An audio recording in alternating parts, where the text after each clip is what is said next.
Okay, let's get to the thing that people will be most interested about, and it's what were the key learnings for you from this experience. And let's maybe let's do you can do one, and then I can do one, and then we can do once or twice, 3 times the round, as much learnings as we have, and then and we can wrap it up. So all right, I think the first thing I learned it's have more patience than what I thought before. Like I was 10 days with no talking, and to me it was a big challenge because I love talking. I mean, I talk a lot, and yeah, I think after 10 days I understand that I can be in silence too, and it's powerful to be in silence. I mean, to be with yourself, it's powerful. Like sometimes I think I will do it in the future. I mean, I will try to take time for myself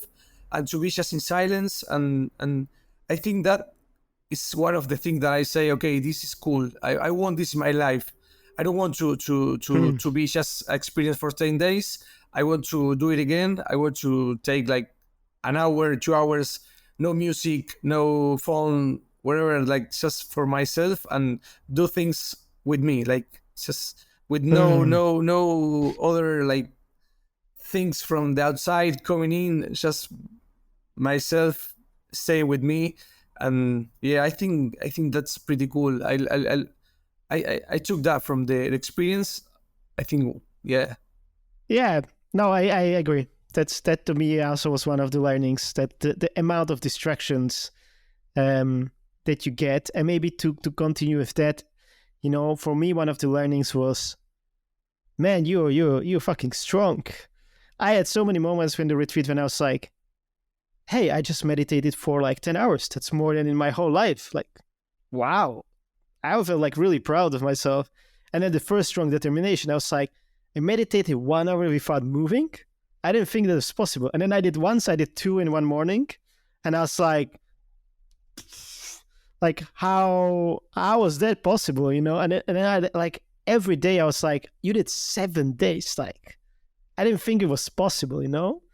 And I also noticed that one of the reasons why I was able to accomplish it is because there was this mental silence. There was no distraction. There was no way to run. And I realized, like, whatever I want to do, you know, if I want to write a book, learn something, I can do any of the things. But one of the important things that stays with me is to get rid of the distraction for that hour or half an hour or 2 days, or whatever that time that you need to do it. Just cut off yourself, because we are, you know, we're constantly online, we're constantly doing things, and it's really hard to get rid of it, you know, because there's always this kind of fear of missing out. Like, what if I get a message? What if, you know, something important from a friend, from a family, whatever. But the funny thing is, you know, I've been 10 days without phone, and nothing extremely important happened.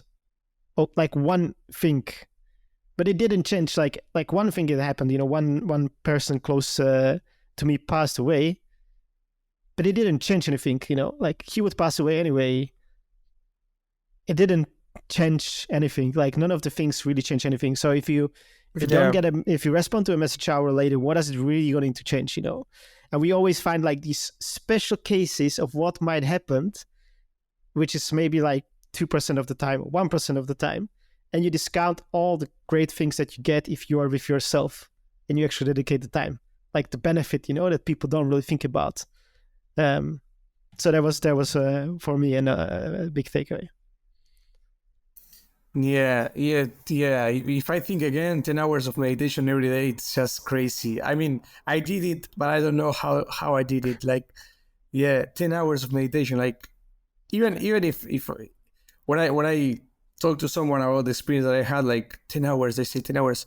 How you did it? I say, I don't know, but I did it. I mean, when you are in there and your mind is just completely different, and the thing you said about your phone, like, I didn't feel it. I didn't feel like I'm losing something. Like, it's okay. I'm having this time for me. I'm here. I was looking to do it, so I'm here. I'm not losing anything because I'm doing what I want to do. I don't care what's happening out of this place. This is my reality now. I mean, of course, I care about my family. I want them to be okay.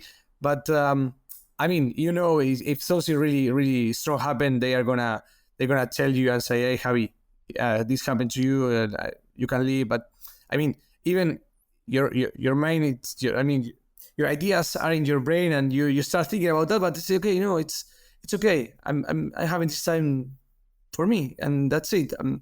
Yeah, I didn't miss my phone. When I get back my phone, like in the day 12 or 11, the day after the day 10, so I took my phone and I say, no, I'm not turning it on. I'm going back to my place. When I get home, I'm gonna turn it on, because I was having like some things to solve, and I was like, no, okay, you can.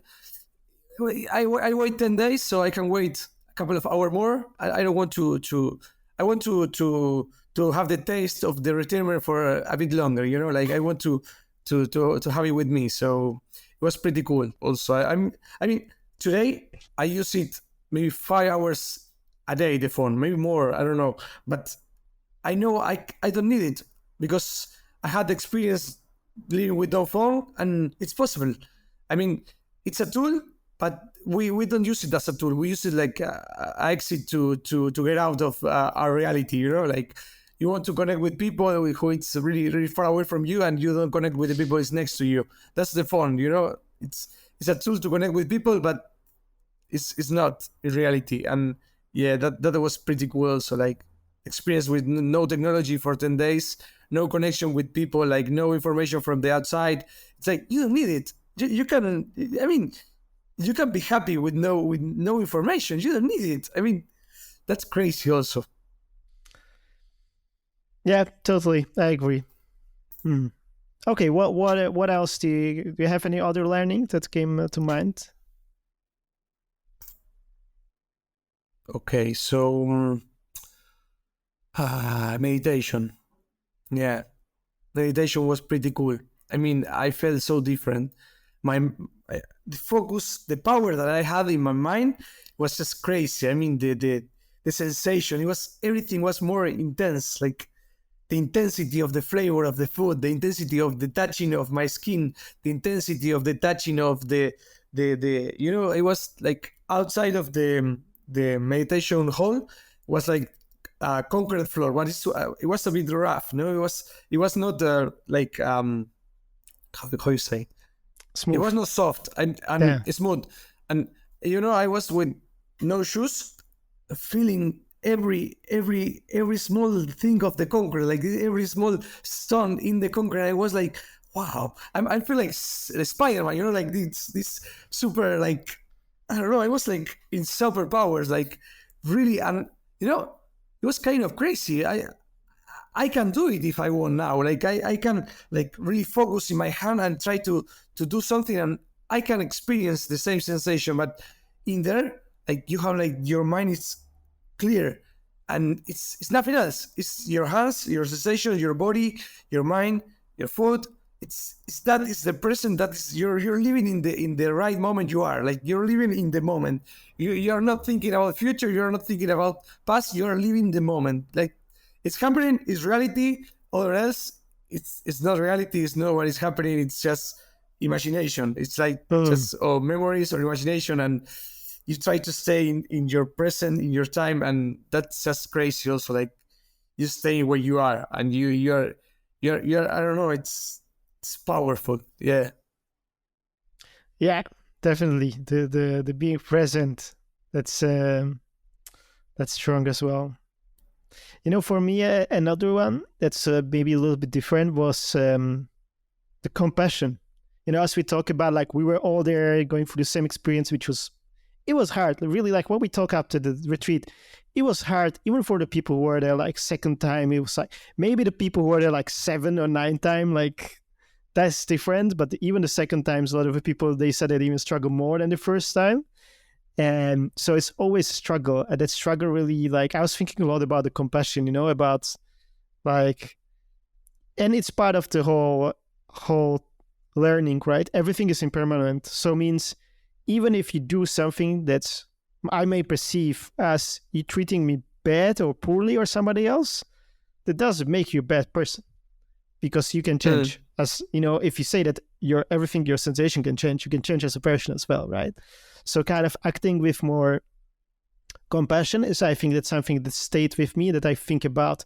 I thought about it before, I already, because of different experiences, but it kind of like amplified it again. You know, when like I had some issue with a person that I rented my apartment, and I was writing them a message, and I was thinking about like this, like saying they didn't do something for like very long time, and I was thinking like, I'm going to just tell him like, fuck you and blah blah blah, and I had like this anger in me, and I was like, well, that's like not really helping anything, and like I don't know what this guy is going through, and doesn't gonna help me like get my stuff returned.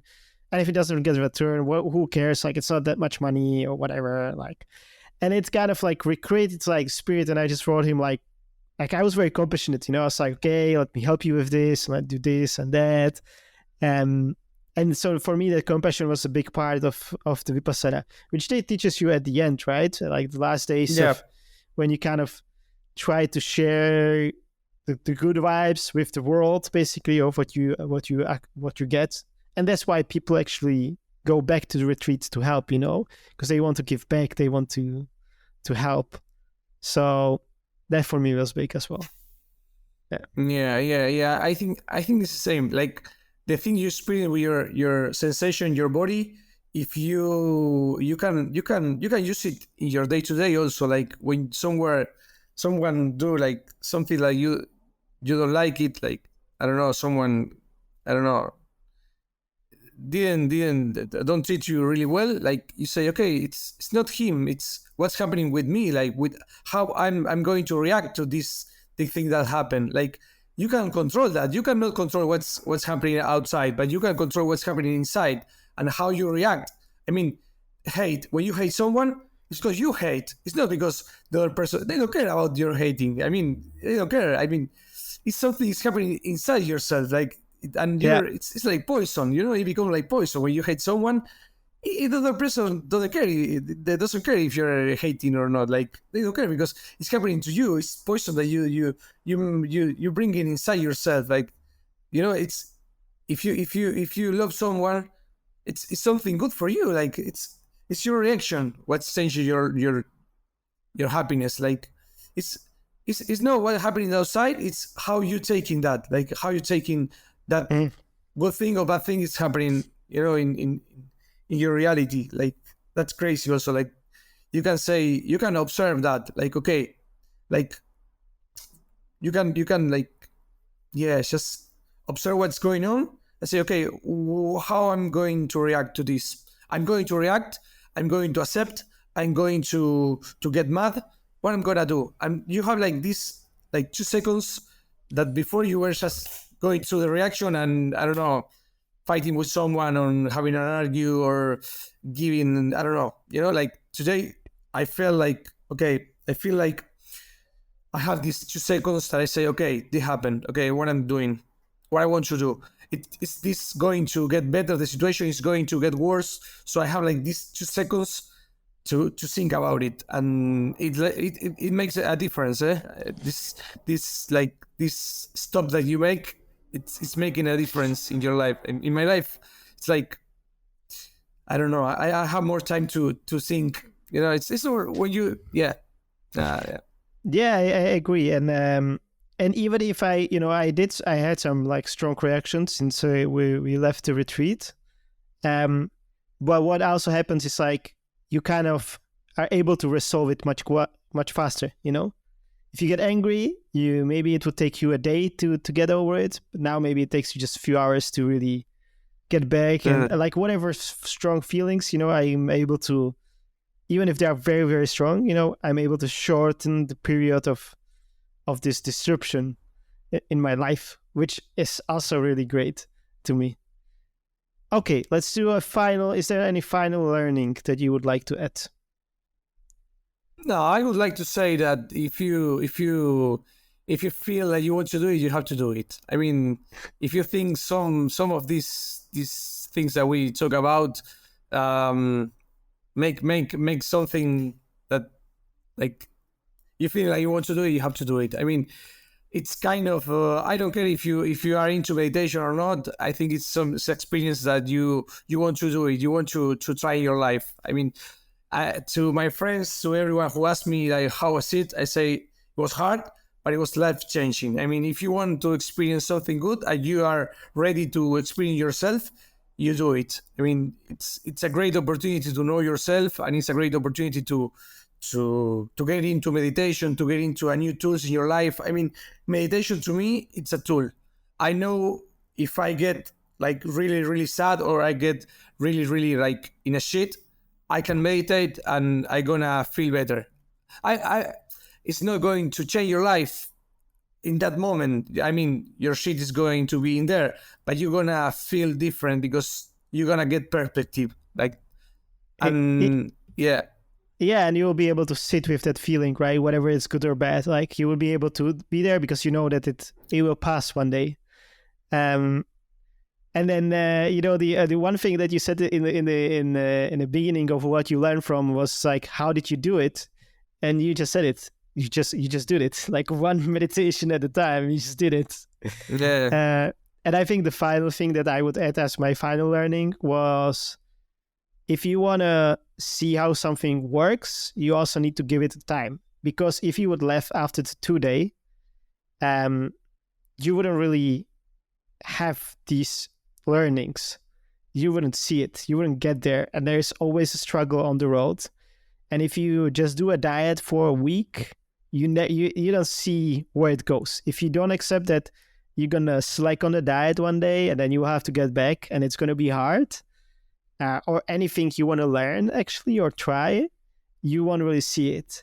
And it took us 100 hours, this journey, which is like doing something a few times a week for a couple like weeks at least, to really see what's the impact on you, on whatever you feel, how your mind is, how you physically feel, or how you can do things. So when you try things, give them a time and accept that it's going to be shit sometimes, that you're not going to feel motivated, and maybe you're going to slack a day or something. Doesn't matter. Just keep working, as they say. And yeah. And I another thought I had, it was like, okay, so I did 10 hours in 10 days of meditation. But imagine if you do 10 hours a day for 10 days, whatever you want to learn. Like, how powerful is your ability to learn a new skill? Like, this was applying to meditation, but you can do like this kind of retirement to learn whatever you want to learn, and you're ready to learn it. I mean, you just need to have the discipline to stay there and do it. And yeah, and you can. I mean, that's the thing that I also got. Like, I can do it. I mean, you can do it. If I have the I can do it. I mean, yeah, if I want to, if I really want to, and I do like a compromise to myself, I can do it. I mean, I'm more powerful than I thought. Like, yeah. This is crazy. Exactly. That's exactly how I feel. And to close this talk, let's have the final questions. What are you gonna do in the future? Are you gonna keep meditating? Would you go back to the retreat? Yeah. I would love to go back to the retreat. You know, people when we were in the last day, they say, I asked them, could you repeat? And most of the people say yes. And after 10 days of no talking, they say yes. After 10 days of having 3 meals a day, they say yes. So yeah, if you ask me, I don't know when, I don't know if I'm ready. I mean, I did it like a month ago, so maybe in a year or maybe in 6 months, but yeah, I'm thinking about doing it again because I know it's good for my life. I mean, it's 10 days and it makes difference. I mean, after 10 days, you feel completely different, and it's not something that the day after you are like back to the normal you. No, it makes a difference. It makes a change in your life. You feel different, and it's not just in the retirement. It's for your life. And yeah, I would do it again. And yeah, if you ask me, yeah, for sure.